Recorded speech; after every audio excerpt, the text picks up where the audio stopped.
Okay, let's get started. Good morning, everyone. My name is Prakash Vijayanath. I'm an analyst here at Options Play. And today I'm going to be walking you through how we are viewing the current markets. So before we get started, just the usual quick disclaimer.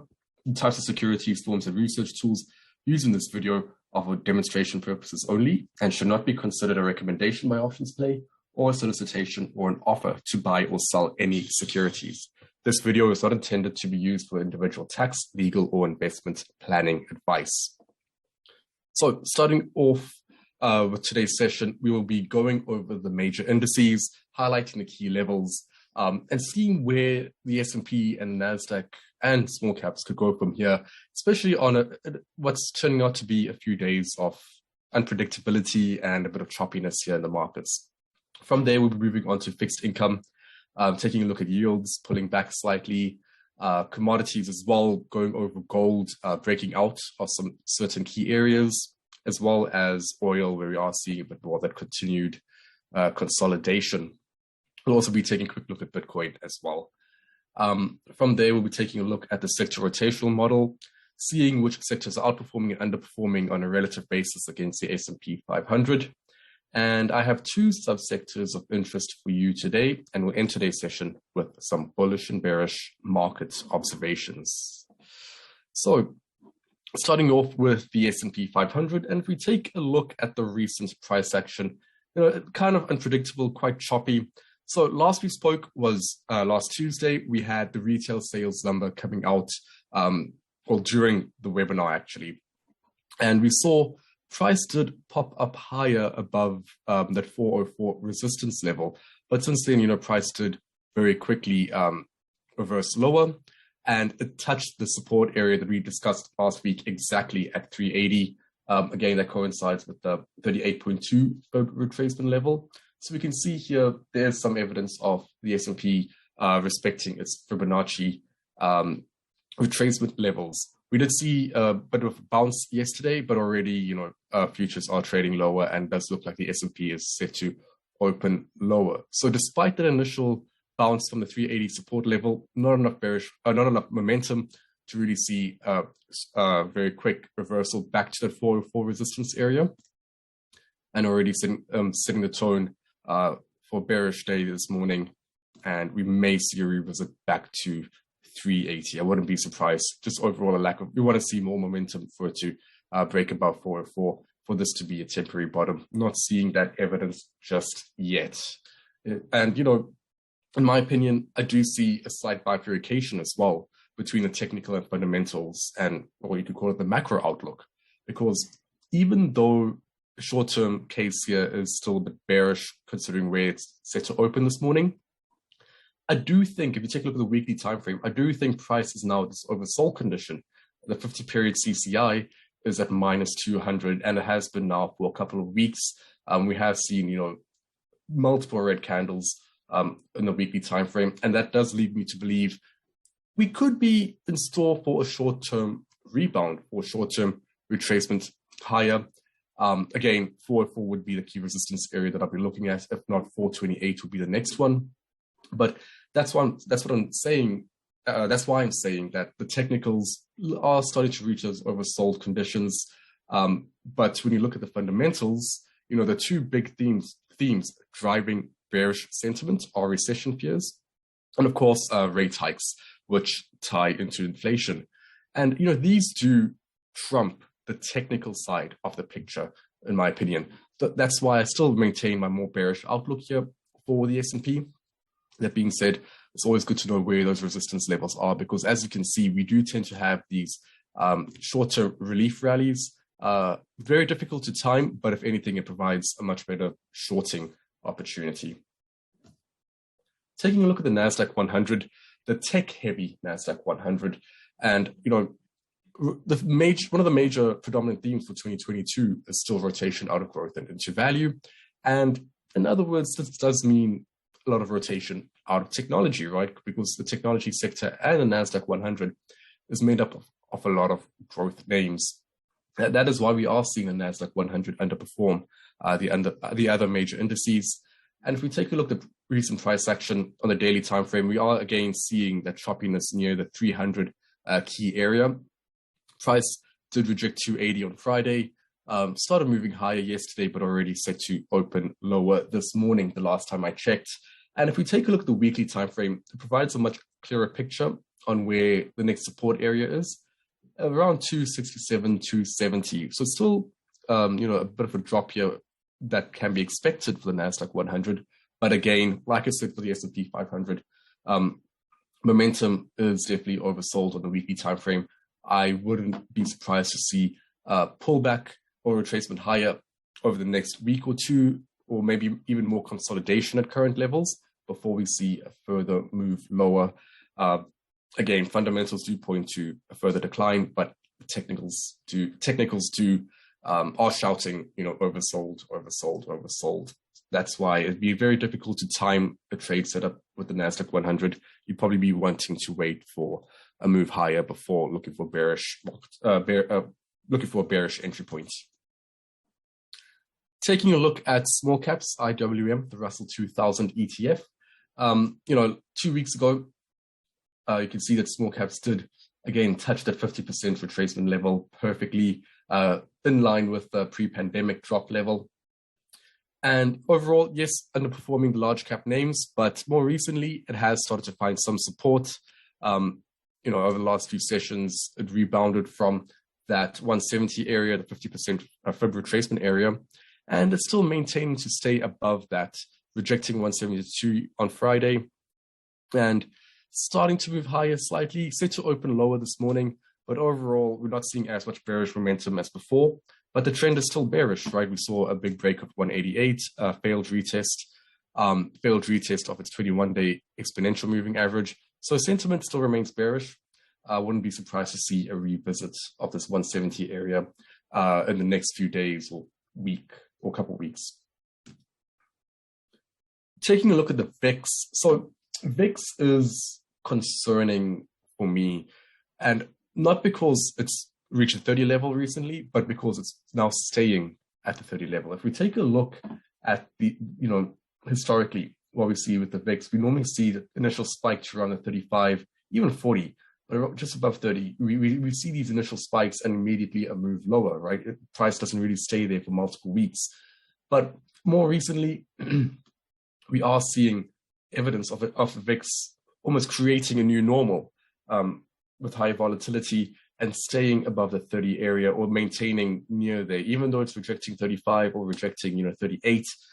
It's not exactly moving lower right away. We are almost seeing an ascending trend line in the VIX as well. And that is quite concerning, and it does lead to, one, not just higher correlation in equities, making it very difficult to diversify your trades, but just further, or medium to longer term declines, because we know that when volatility is this high, and it means that there's a lot of uncertainty, and it's very difficult for equities to really bounce back higher. It's not a great environment for equities. So concerning somewhat, but more so not because of how high the VIX is, but the fact that it's maintaining near that 30 area for so long. Taking a look at yields, and yields are pulling back, so less of a headwind for equities, which is somewhat good news. We saw this very strong rally all the way to 320 basis points, but since then, pulled back to its 21-day exponential moving average. Looked like it was going to continue higher, but more recently, it has broken below its 21-day exponential moving average, heading a little bit lower. And the next key area for yields would be at around 250 basis points, but I also view 270 basis points as a potential area where we could see some more consolidation for yields. I still think there's more, we could be in line for a revisit back to the 320 basis point area soon.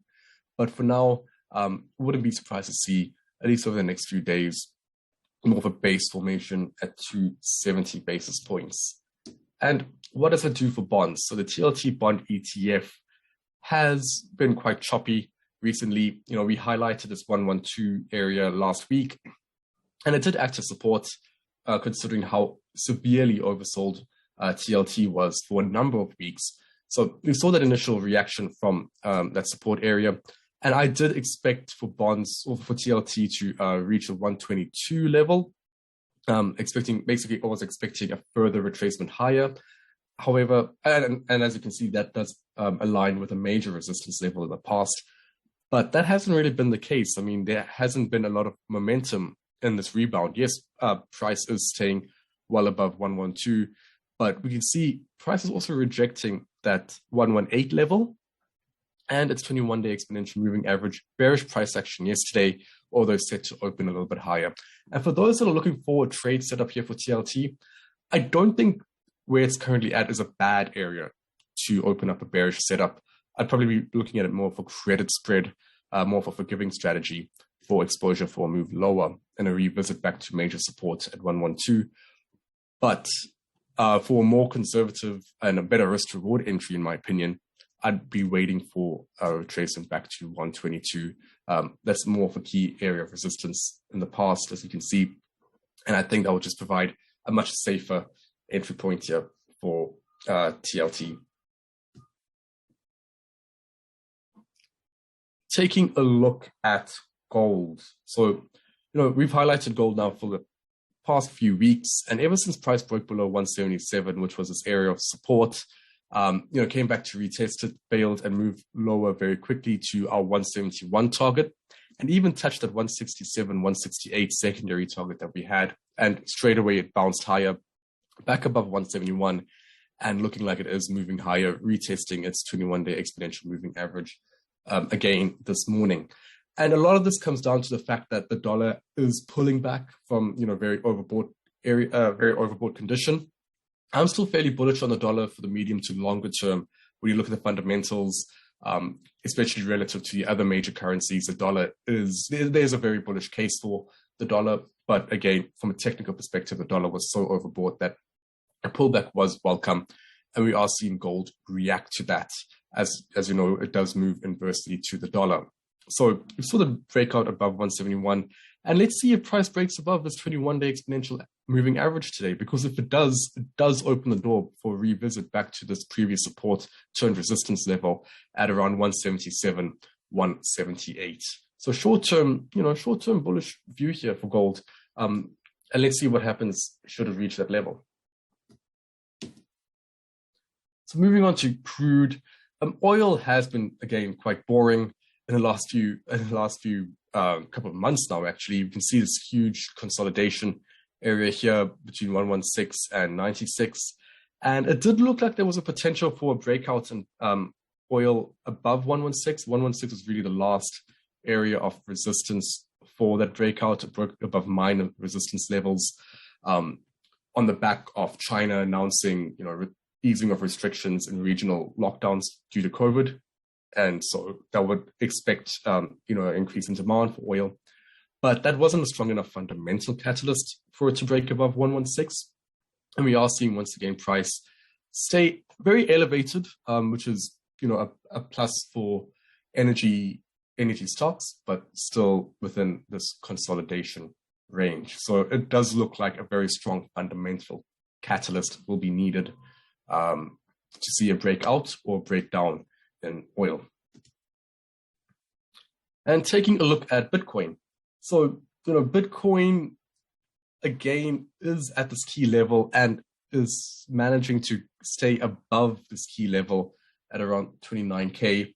Here's a Fibonacci retracement chart from pandemic lows all the way to all-time highs. And the 61.8 February retracement level is so far holding as support here for Bitcoin. We did see a breach of it a few days ago, but it did recover. Bitcoin did recover, and it's now consolidating just above this area of support. That being said, what is concerning for Bitcoin is the fact that every time price has come back to retest the 61.8, the 29K support area, it's always been an immediate upward bounce, an immediate reaction from that area. And we are not seeing that now. We're not seeing enough momentum in Bitcoin to see it break back above even the 32K level. So that is quite concerning. And I wouldn't be surprised to see a break below the 61.8 major support level in the next few days. Not enough upside momentum. It does look like it's going to spill over eventually. And the next area, a key area that I'd be looking at would be at around 26K, which was a previous, which it did touch a few days ago, but immediately bounced high from. But if it breaks below that, you're looking at the 78.6 for retracement level as the next potential target. And that's all the way at around 18K. So in line with those, 2018 highs, 2018 highs at around 18 to 20K. So quite a significant drop should it break below 26,000. Moving on to the sector rotational chart. This is a weekly chart again, so that's why we're not seeing as much rotation as quick of a rotation between these sectors.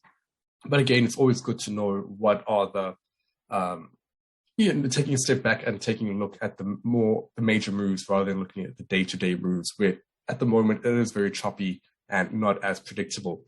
So if we take a look at energy is now finding some momentum, right? We saw this huge drop in energy on a relative basis because of the consolidation in oil, but now energy is managing to find some momentum to keep it in the leading category. Overall, still by far the best performing sector in 2022. If we take a look at utilities as well, utilities was turning low on lower momentum, but now starting to pick that up, especially with recessionary fears. It's no surprise to see investors rotating into a defensive sector, such as utilities and even staples, which we are seeing a very strong uptick in relative momentum. That being said, I wouldn't be surprised to see a dip here in staples after Walmart's earnings, came out quite badly, and it did have a big impact on the entire sector itself. So staples will be one to keep an eye on over the next few days. But again, I wouldn't be surprised to see a dip here in momentum. And if we take a look at the other one that I wanted to highlight was real estate. Real estate is losing momentum very quickly. And reason for that is because when there's recessionary fears or when there's a recession, the first thing to go is the real estate sector, the housing market, right? So we are seeing signs of that, and fears are making investors rotate out of real estate, and we can see a strong loss of momentum. Wouldn't be surprised to see real estate in the weakening category in the next few weeks. And even materials is staying in the leading category, but I do think that it could be time for a fade in materials, maybe a slow rotation out. May see it lose some momentum. But if we take a look at the lagging category, so we have XLY discretionary, which has seen a severe loss of momentum, especially after the whole retail sales figure coming out. Even though it was better than expected, I think retail sales are still declining. We have financials finally finding some momentum. Still not a bullish candidate, in my opinion. Needs to rotate out of this lagging category. And technology as well, finding some relative momentum against the overall market. So again, some decent news for technology for a sector that has been beaten up quite badly this year, but still too soon to turn bullish for technology. If anything, I'm still quite bearish at the chart setup, which we'll be going over in a bit. Well, yeah. So here is the technology chart XLK. And we can see here that XLK is managing to stay above that 128 area. Price action is quite choppy, but keep staying above 128 is definitely good news for XLK. That being said, overall trend is still quite bearish. We saw price break below what's 148 area of support. Almost new base at around 140. I would call this another key area as well. And it hasn't really been able to break above 140. But overall, the reason I have a bearish outlook here is because even if we do see a rebound to 140, it's still fundamentally not a great sector to be in. Again, high emphasis on growth names, and we are seeing rotation out of growth. And that is what has fueled this strong decline in 2022. So I still think that, we might see, again, a short-term relief rally. If anything, that will just provide much better risk-reward bearish opportunities for another move lower. And possible longer-term targets, medium-term targets, I should say, for technology would be the 50% retracement level at around 122, or even support at 124. We can see this area was a key area in the past. And yeah, so I do think that over the next few weeks, we will see a revisit there if current trends continue. Moving on to utilities. So utilities, again, a defensive sector. And with, it is what is encouraging for utilities is the fact that it is staying above the $70 area of support. We saw initially a strong break above that area with a lot of momentum, came back to retest it, stayed above, and moved higher all the way to 77, where it ran into resistance. Price did come back to revisit this area, and it's managing to stay above it, which is, again, quite encouraging. Looking like it's breaking out of its short-term range at around the 72 area. And if we could close above 73, that does open the door for a revisit back to 77. And again, utilities is a defensive sector. So, it's a sector you want to have exposure in, or bullish exposure in, when equities aren't doing too great compared, or at least relative to other sectors. So I do think there's a nice bullish case to be made for utilities so far. 21-day exponential moving average still staying above its 55-day exponential moving average. Let's see what happens today. So moving on to some subsectors, and the first one I have for you is IBB, which is the biotechnology ETF. And I am bearish on biotech. You can see here, obvious longer-term bearish trend. Price did make a new lower low recently at around 106. And since it has rebounded, testing its 21-day exponential moving average, slightly above it. And even if we do see a retest back to this area, a key area between 122 and 120, I'll be looking for a bearish setup there, looking for bearish price action and a move lower here for biotech. And if we take a look at the weekly time frame, we can see 122 is a major area of support and has resistance in the past and support as well. But the next key area of support to look at would be at all the way at around 100 or so. So want to keep on your watch list. Maybe look for a short-term retracement higher before looking for bearish opportunities. But even if you see bearish price action now, I think price has pulled back or retraced higher enough to warrant a good risk to reward bearish entry point. And moving on to XRT, which is a retail ETF. This was a name that we covered last week. And, when it comes to retail, I was surprised at the reaction on Tuesday, where the major indices did open higher and did move higher due to a very strong retail sales number. And the reason I was surprised at the price action there was I thought it was a very much impulse move. It didn't make sense that a strong retail sales number would necessarily correlate to a rebound in equities. The reason I say that is because if consumer spending is still high, and if inflation is still the key headwind that we are facing, and high consumer spending, or consumer spending in general, is a key component in the inflation equation, if you can call it that. So with retail sales coming out high, showcasing high consumer spending, it tells us that maybe, and it could give a green light to the Fed as well, but it tells us that maybe the current way of rate hikes isn't enough, and it gives a green light for the Fed to possibly even be more aggressive with rate hikes.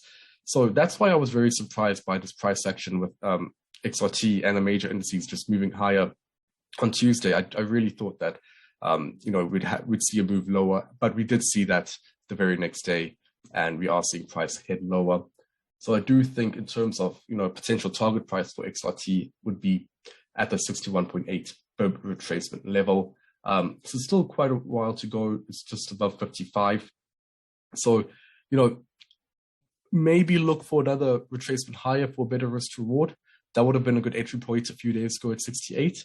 But again, just overall, if the longer term view is bearish, you want to be getting in at better entry points, and the only way to do that is to wait for those rebounds higher. So moving on to some bullish market observations, I have Dexcom here, and Dexcom, very interesting company from a fundamental perspective, but from a technical, from a valuation perspective, it was definitely considered a little bit overvalued, which is why it was suffering in 2022. For most of 2022, we saw a strong decline.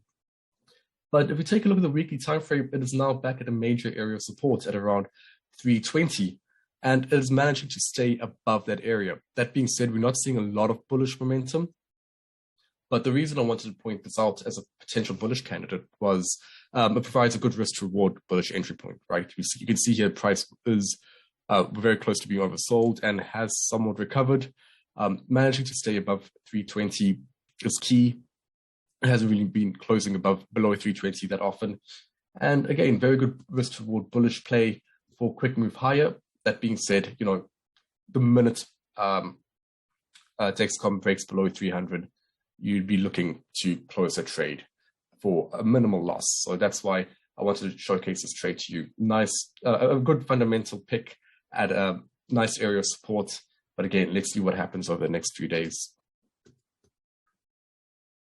Taking a look at Phillips 66, part of the oil and gas industry, or subsector, I should say. And we can see here that price action is definitely quite bullish.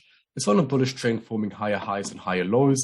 And more recently, price managed to break above the major resistance area at 92, came back to retest it, actually broke below it initially, but found support at its 21-day exponential moving average, moved higher all the way to 98, pulled back to find support again at 92 and its 21-day exponential moving average.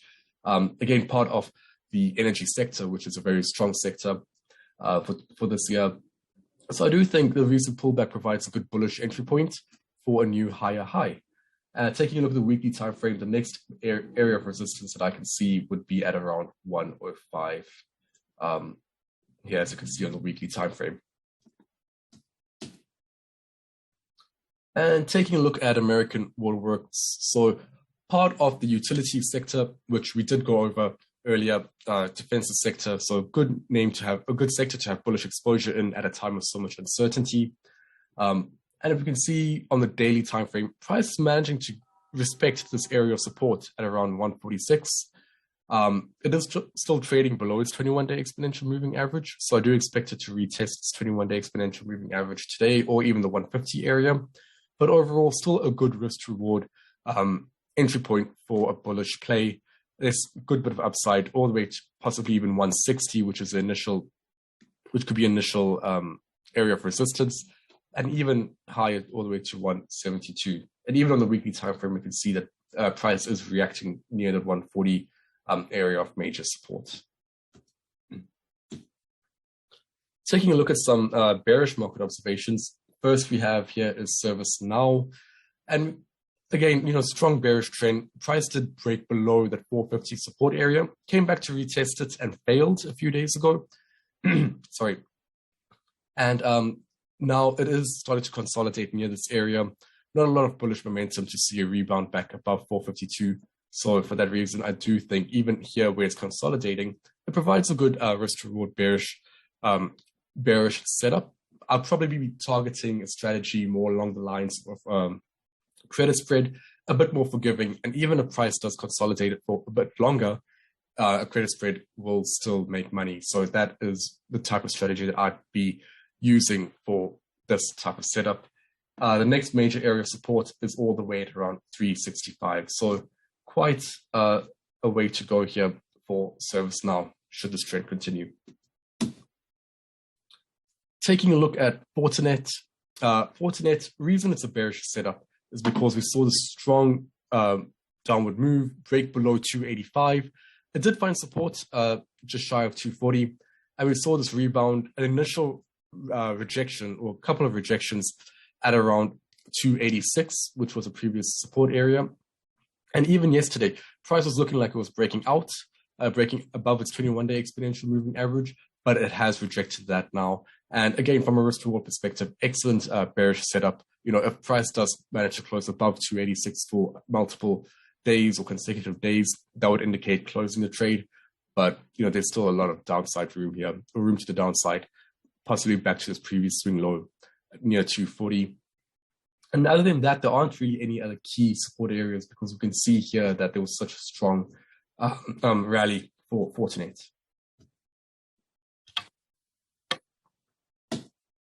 And taking a look at Intel. So Intel, a few weeks ago, I was actually quite bullish on Intel because it did have a good risk toward bullish entry point, and we did see initially a bounce from that support area, a major support area at 44, held for multiple years.